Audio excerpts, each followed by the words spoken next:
You go to Nigeria, which is, if not the most corrupt nation in Africa, and it is, it could be the most corrupt nation in the world, Minister Farrakhan. Oh, now, Mr. Wallace. It is the most corrupt nation that I have ever covered. I've been there 25 years ago, and I've been there as recently as last year. Fine.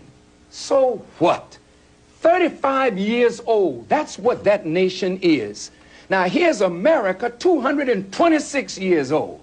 You love democracy, but there in Africa, you're trying to force these people into a system of government that you just have accepted. 30 years ago, black folk got the right to vote. You're not in any moral position to tell anybody how corrupt they are. You should be quiet and let those of us who know our people go there and help them get out of that condition. But America should keep her mouth shut wherever there's a corrupt regime, as much hell as America has raised on the earth. No, I will not allow America, or you, Mr. Wallace, to condemn them as the most corrupt nation on earth when you have spilled the blood of human beings. Has Nigeria dropped an atomic bomb and killed people in Hiroshima and Nagasaki? Have they killed off millions of Native Americans? How dare you put yourself in that position as a moral judge? I think you should keep quiet, because with that much blood on America's hands, you have no right to speak.